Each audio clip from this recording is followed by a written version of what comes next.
I think 3D printing has one of the highest potential returns on investments in dentistry, but only when it's used intentionally, like we talked about, as part of a broader digital workflow. I get questions about, like we talked about, intraoral scanners from young dentists and old dentists, right? Some of the questions I get, like, can I afford this?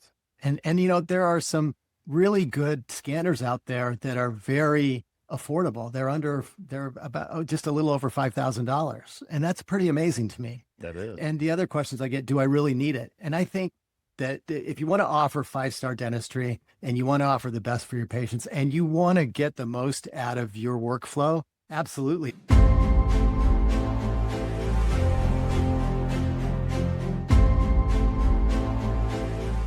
In our careers, we want to be able to offer the very best of what dentistry has. Now, that usually is going to involve some type of digital dentistry or being on the higher end of technology so that we can offer the best to our patients.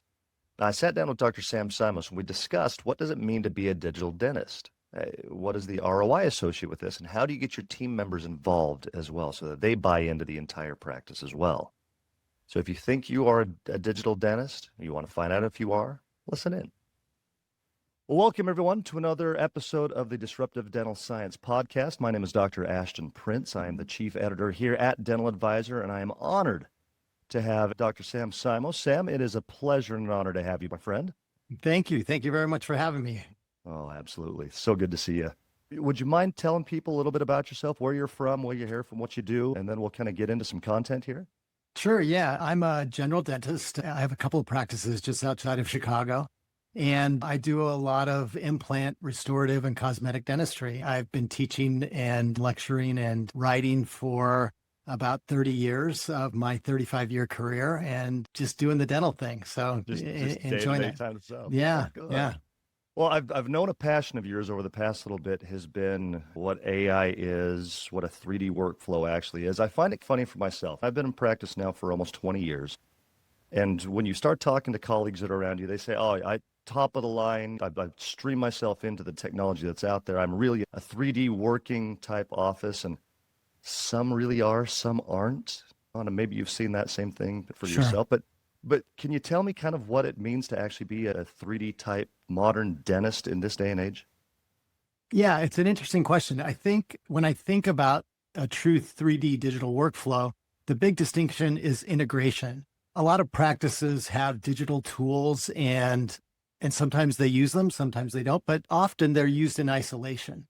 And over the years, I've had a chance to evaluate and work with a number of manufacturers and software platforms, both clinically and on the development side. I see myself as an early adopter in technology. And what I've seen consistently, though, is the practices that really succeed digitally aren't just buying technology, they're connecting it. Let me tell you a little bit about more what I mean by that. Please, yes. I think a true 3D workflow is when intraoral scanning, CBCT, digital design, and 3D printing all work off the same data sets, from diagnosis all the way through delivery. It usually starts with a high-quality intraoral scan. Scanners like Medit i900, for example, aren't just replacing impressions. They're capturing occlusion, arch form, and restorative space, which becomes the digital foundation of the case. In fact, with Medit, I recently had the opportunity to use their new scan ladder, which essentially replaces traditional photogrammetry in full arch all-in-X cases. And I think that's a great example of how these workflows are evolving using the same intraoral scan data to capture implant position, prosthetic space, and restorative reference without adding another device or another appointment for that matter.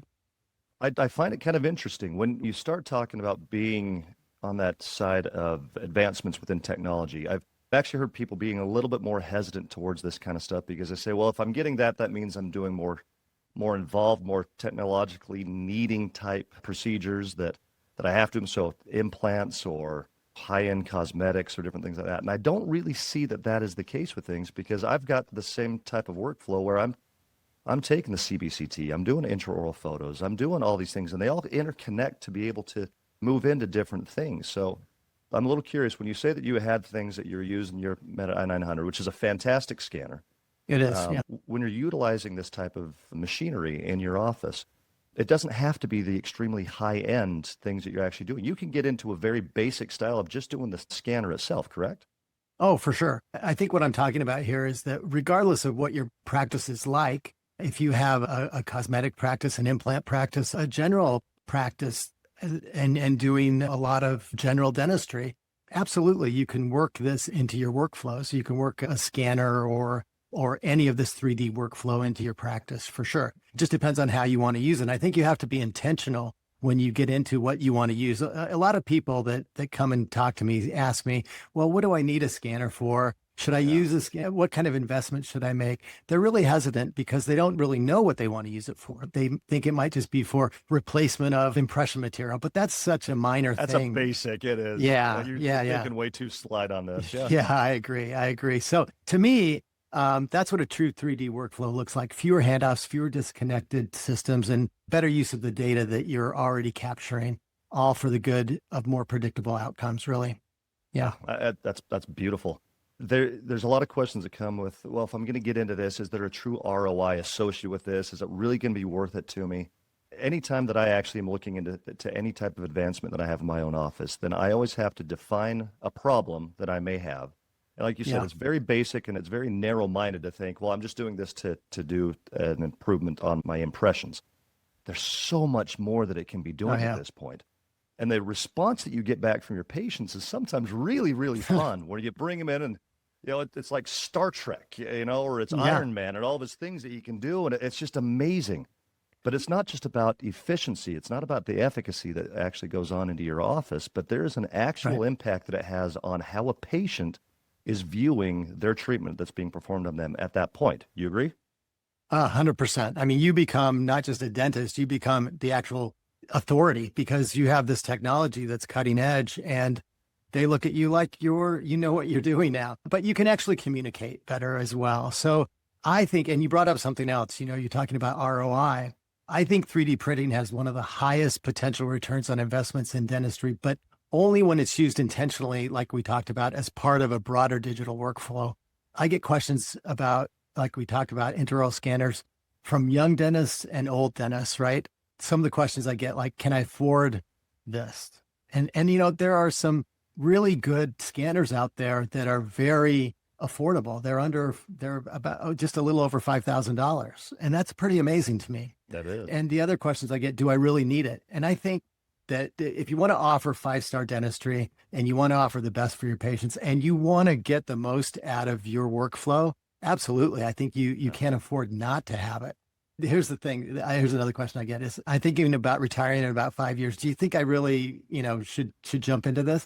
And, I tell people all the time that I think if you add intraoral scanning minimally to your practice, you'll probably want to practice for 7 to 10 more years, not, just cut it off at 5, because it creates a whole other world for you, I think. It's pretty cool. Well, it can. When I first started getting to any aspect of the digital workflows, I started off with my scanner and I went the CEREC route. So I had my mill, I had the furnace, I had, the whole works to it. Yeah. At the time, it was about $150,000 to go through that entire thing, which nowadays I'm thinking, crap, I spent way too much on it if I compare to what it is now.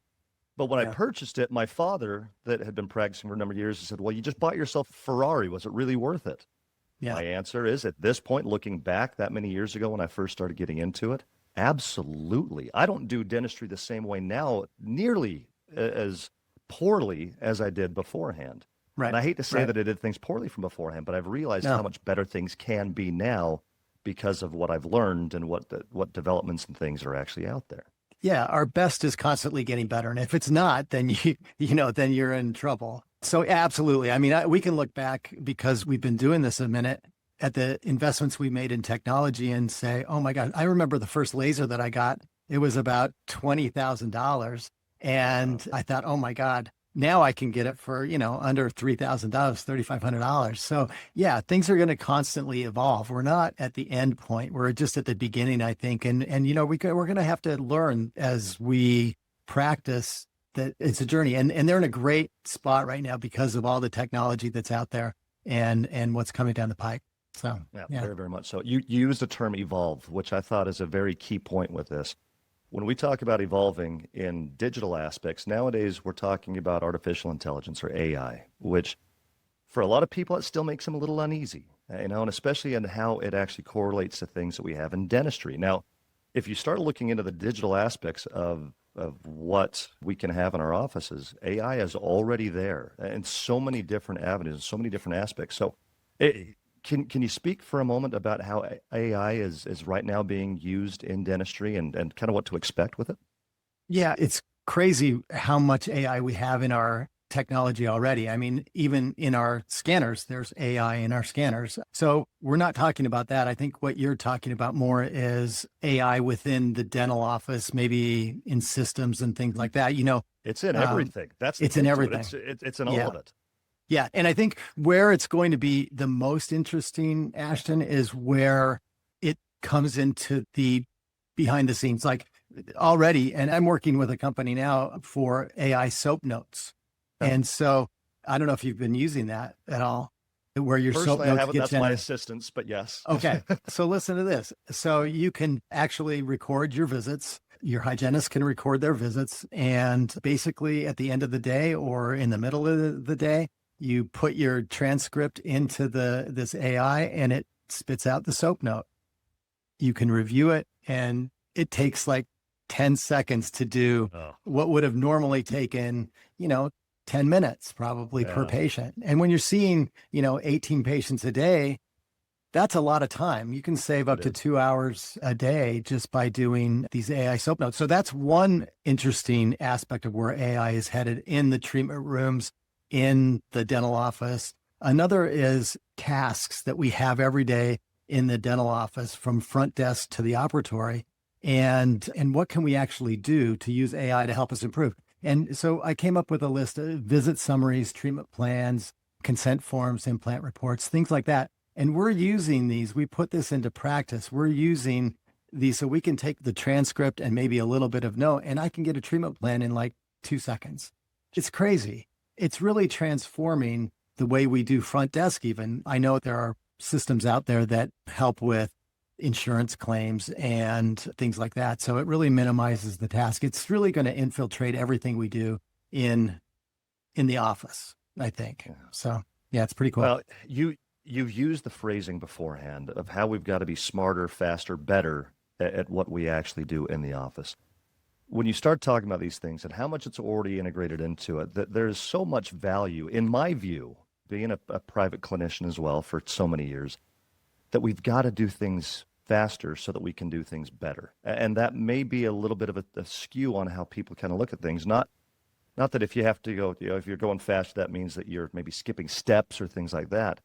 But if you see something that can make your life that much easier, that much better, that much more efficient, less stress, less anxiety, less everything, why would you not look into something like this? So if you wouldn't mind, answer a quick question for me. What would you say to somebody that's like, I'm still a little concerned, I'm still a little hesitant to jump into any of this? What would you tell them? Ask yourself why, because,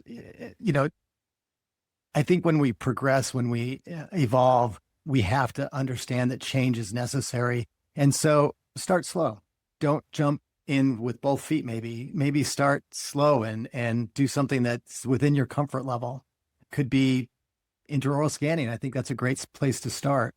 You don't have to jump right into printing. Start with scanning and get that information. One of the things that really got me was when I was first learning or first introduced to scanning was that I had all of this information locked in this computer. How am I going to use this? One of the ways was, well, I can show my patients, and certainly my case acceptance skyrocketed because once you can, between hygienist and assistant and doctor, once you can show and tell the patient and they can connect the dots that, hey, this is my tooth that I'm looking at and it needs something, it's a game changer, right? But now you're showing them, or you're manipulating the model on the screen. But I thought to myself, boy, there's got to be more to this. I need to take that information from the computer and do something with it. So that's when I got into 3D printing. And it was just that next step. But one of the interesting things that I found was that, none of these systems, when I started, none of these systems talk to each other. So I had to use third-party programs. There are great programs out there. Blue Sky Plan is a great one. And I had to integrate all of these technologies. Now it's becoming a little easier for all of these platforms to talk to each other. So to give advice would be to start slow, jump in, and you'll see just how beneficial it is for your practice, your team, and your patients for sure. Yeah. You'd kind of mentioned it before, and if someone was saying, I'm going to be done in 5 years, but then they start getting to this, it's going to be 7 to 8 years. There's a reason behind that. When you get into this kind of stuff for something that's comfortable and exciting, and you start to see the response that you're getting, talk about relighting the fire, that goes on into actually wanting to do more and more of this. And when you do, I like the idea of starting slow, because if you jump 2 feet in, it's a second mortgage on your house. I mean, they can get really expensive really, really quickly. Yeah. But when the patients start to buy into it, your team starts to buy into it, the entire grouping, it just becomes this breath of fresh air that you finally get to say, I get to go. Absolutely. But then the other cool thing about this is that, yes, you have this one thing. Yes, definitely start slow and get the scanning. But the other thing that happens is you start realizing, wow, that was a really easy crown prep that I just had to scan. And I have more time on my hands. And actually, if I let my assistant scan, which she wants to do it, she can scan, I can look, and it's really easy. You start developing all these new things. One of the things that's real in our profession is burnout. And, I will tell you that the thing that lights the fire is some of this change that really you can see immediately in your practice and in your team. And when that starts clicking and this, you start getting this wonderful feedback, it makes you want to go more. So yeah, I think a lot of this technology can be a burnout killer, just to kill the burnout and start a whole new lease on life. Yeah, even my assistants, when you just talking about that, when they started getting into doing the scanning, doing the design for things, and then milling things out, they had such a buy-in now that once they had learned that and mastered that, like, what else can I learn? What else? Absolutely. It really does. It brings about an entirely different look to how the office is run. Which, oh my gosh! I guess at the end of it, it's going to be better on your bottom line anyway if you're looking into it that way. So there's your ROI with it. It's not just financially. I mean, it's emotionally. There's a number of different ways. The team camaraderie that comes on is incredible. When you start evolving and start managing your practice in that way with new technologies and things, it's a game changer. That's for sure. Yeah. Yeah, that most definitely is. Well, Sam, thank you very, very much for joining me for this day. Any final thoughts or anything that you wanted to offer out? The newer dentists out there, the younger dentists out there, I think they're not afraid of technology. They want to get this stuff. And they always ask me, well, can I afford it? And I say, yes. Do you need all the bells and whistles? No, you don't need all the bells and whistles. Start again. These wonderfully inexpensive intraoral scanners are great. And then upgrade if you need to, if you think you need to. But really, for what you need to do to start in this whole evolution of technology and AI and 3D and intraoral scanning, just be smart about it. And, we can invest in yourself and invest in the technology, and you'll see that the ROI, the numbers will take care of themselves if you're taking care of your patients and taking care of your team. And I think everything works out. So invest in yourself. My gosh, you could not have had a better mic drop off of something like that. I mean, that's perfect. Bam. So that's the kick to it. So for those that are listening in and looking for more conversations like with Sam, go to the Dental Advisor website, www.dentaladvisor.com. You can find all of our podcasts, all of our evaluations, all of our information there. Join in with us. And for the most part, you're going to meet nerds like Sam and I of things that we just kind of get into. So if you're looking for some resources, then there's a quick and easy location to go. So once again, Sam, thank you very, very much for joining me. And for all those that are listening in, have a blessed day, and we'll see you next time.